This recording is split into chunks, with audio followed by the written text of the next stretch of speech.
Squid Game is officially over, and over 3 seasons we've seen some mind-boggling kids games adapted in the most horrific ways possible. In this video I'm going to rank all of these games from the best to the worst, entertainment-wise. Which ones really hit the nail on the head? The rankings we've got today from the top tier is it's absolute cinema, okay? Or if below that is I was on the edge of my seat, decent, it's okay, and I'll pass next time. Red light, green light.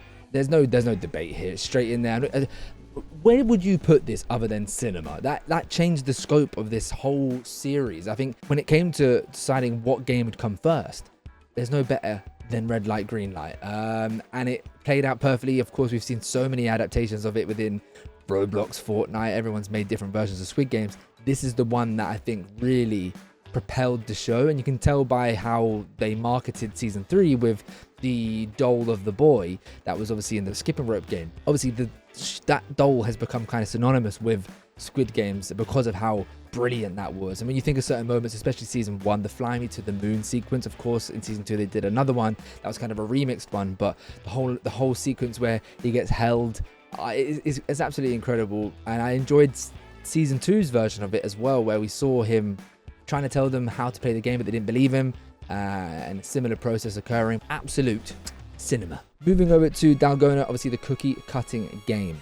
I'm going to be probably quite surprising here and say just decent. This one as a whole obviously was intense for a completely different reason. Of course, they're slowly trying to chip away and create the shape. I just thought with some of these other versions of the games, I felt very different watching it.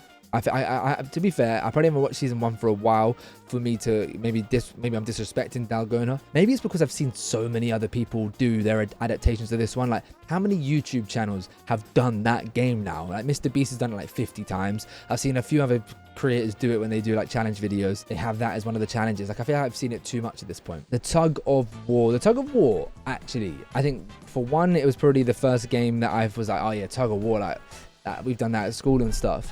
I think I was on the edge of my seat for this one, and the way they managed to actually survive the game in this one was so cool. Like the fact that they let them go, they used their brain rather than their brawn, and in that moment you were worried. Of course, plot armor, you know that certain characters aren't going to ever die, but then this show is so incredible because no one is really safe. So you thought, are they really going to just dash them all off? Because they could have. But of course they used their brawn, their brains, and in hindsight, of course, they were going to be safe when they had player 1 with them the whole time. But yes, edge of my seat, tug of war. I thought that was a brilliant little sequence. The marbles game, I haven't seen this sequence like this episode in so long. Of course, 2020 season 1 came out. I probably need to rewatch season 1 at this point because I do love Squid Game, like every other Tom, Dick and Harry. But marbles is cinema, just for the whole variation of how people play this game, but then also the twist at the end. What happened to Ali when he got done over by that? It's the first time we saw that character, like maybe he's actually a horrible person or could have a very horrible side. And then when he had the pebbles in his bag instead of the marbles, that was like a gut-wrenching twist and a very shocking moment. As I've said in a previous video, I'm going to be doing my top 10 most shocking Squid Game moments of all time. But yeah, marbles for me was absolute cinema, and it really showed look, as you can see there, season 1, very, very strong so far, and it just kept getting better as we move over to the glass stepping stones. And the glass stepping stones for me, I think, is edge of my seat as well. It was just so intense, and then the whole idea of they were waiting to the end. Of course, the way that woman took out the guy, like she chucked him off, and the idea the characters are so well written to make you like hate some, and like some of them just like turn into these biggest dicks, like I ain't moving. They're so selfish and like shown in such a horrible light. Of course, the whole point of Squid Game is to show human beings in a terrible way, and for me that one shows it brilliantly. And then of course he's sprinting at the end. Even the picking the shirts at the beginning, like your number, pick the bib that you want to wear, not knowing what they were going to go into, seeing it play out. Yeah, this is a great one. Not gonna lie, this is also a great one when it comes to the Fortnite adaptations and stuff like that. It's a lot of fun. We actually play this on my stream sometimes. Links in the bio. Floppylegss with 2 S's on Twitch. Come and join us. Moving over to the finale of season 1, the Squid Game. To this day, I still have no clue how this is played. I'll pass. I genuinely think when you look at these games, that it's the weakest one so far. The final wasn't about the game, I think, is the point. Not the point they were trying to make, but it's not about like this game's been adapted to this. It's just like, I don't know, like they had to get to one side, but it just ended up being a massive brawl and a fight, and it was more emotionally charged because it was him and his friend. Like, yeah, for me, Squid Game, what the game that the whole show's based on. No, yeah, not for me, and I'll pass. Let me know if you agree in the comments down below about that one. I think that might be a little bit controversial. Now it's time for the six-legged pentathlon. This is edge of my seat, and I think it might be the top of that. I really love this one, not just for the thought process of what if I was in this? 5 different events they've got to do. Like it genuinely is somewhat of a harder challenge than all of them, because it has 5 of the entities that could just be its own game on its own. And I really enjoyed seeing how they managed to get through it and do it. That is probably one of my favorite sequences because it shows these characters in such a great light. As I said, the season 2 characters are so good. Make sure you check out my definitive season 2 character list, as well as my season 3 one that I've made this week as well. Moving over to the next one, again from season 2, the last one we saw in season 2, and that was the Mingle game. This might be my number one.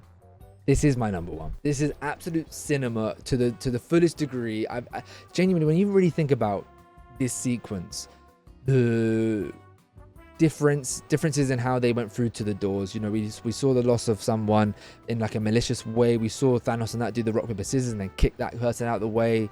We saw someone nab the door in the last second. We saw the mother and the son get split apart. There's so many moments in this, and it's so intense. Like, you're running to these doors, like, I need 3 people, I need 1 more person, you know, like, I'm sorry, like that game playing out that way.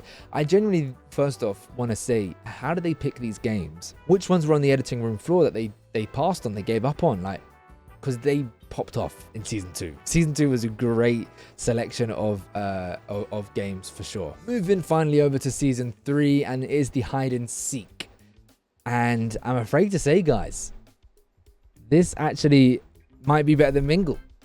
Now, there may be some recency bias here, okay? There may be some recency bias, but I think that might be the best. I think that might be the best episode of Squid Game.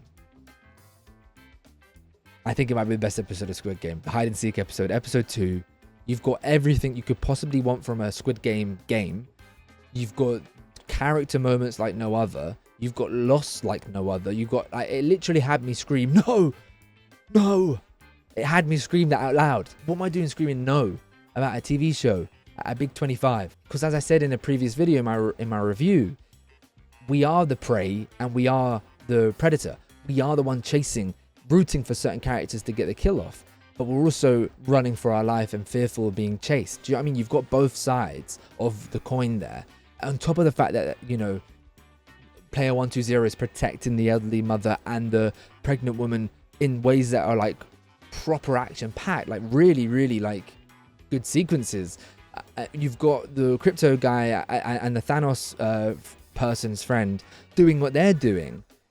You've got the spiritual woman trying to find her way. I was very happy that she got a comeuppance because she was so annoying. But then you've got player 100, who's this really selfish dick, hides his face like he's playing dead. Like, it was like really pulling his character out to be like such a horrid person. You know, when he's holding the door with the person that was helping him with his other keys, holding the door. So many different moments and beats in that. Like, you've got the fake military man running for his life and getting in that fight sequence with player 456, who only had one mission at hand in that because he was still locked in tunnel vision, trying to seek revenge for the loss of his mission as well as his friend. I just thought it was an incredible episode, especially with the son as well, and that moment at the end where the mother goes that step to protect, you know, the baby and the new mother. Like, yeah, I genuinely think that might be the best episode of Squid Game, which makes me surprised. You know, like, Squid Game season 3 has had a lot of negative conversations about it. People not enjoying it, people not thinking it's the best. But for me, I don't disagree. It's got some bad moments in it, in my opinion, but it's got the best episode, in my opinion, in the whole of Squid Game. Or the best game, at least. The best game, I'll say, actually. Moving over to Jump Rope. I'm going to say this one is decent. I'm going to go for the game, not so much the sequence, because the sequence was made more intense about player 456 having to carry the baby across, that other guy that was trying to block the route, you know, thinking player 456 was going to get back across. I personally would have loved it if he managed to get back across and would help her, player 222. But then I think that's a little bit too, I want to say, unrealistic, because he would have fallen off, or she would have fallen off, or there wouldn't have been enough time. And the way that played out was quite impactful. She took the words of the elderly mother. She took those words, meaningfully. And what player 456 said to her, you know, you die for your kid. You put their life before yours. And she did that in the biggest way possible. And I like the fact that she went off the edge. She had autonomy. She chose to do that. She wasn't just shot by one of the henchmen. I think the jump rope is decent, better than Dalgona, because I was a little bit more, I was close to being on the edge of my, I was on the edge of my seat. I was on the edge of my seat, but I can't put it on the level of those 3 games, I don't think. You know what? No, I can. Jump rope is actually decent. I was on the edge of my seat because the guy that was like blocking the people from the edge, like that was not too dissimilar to a glass stepping stone thing, and it was an element that I wasn't expecting. As soon as he gets across and he turns around and like laughs, then it's a cliffhanger of him being like, "I'm playing the game, motherfucker." Do you know what I mean? He's playing the game. And finally, we go to the Sky Squid game, which was the finale of season 3. I'm gonna go for okay, and I don't know if that's a surprise, but like, just didn't hit for me. I think one thing for the finale of this was more specifically the Sky Squid game finale, not the separate other stories going on, was predictable. It was very predictable. You had these 5 or 6 people that were like, we get rid of him, we get rid of the baby, and we get rid of player 456. We'll win the money. Fantastic. Well, we know it's not going to end like that. We know in that moment, I thought the father would turn good, as I speak about in other videos. And he doesn't. It's so interesting about that sequence. I think the premise of the game was decent, but it was literally just like push someone over the edge. Do you know what I mean? I don't know. Like it didn't really land for me. Similar though to the previous finale Squid Game as well.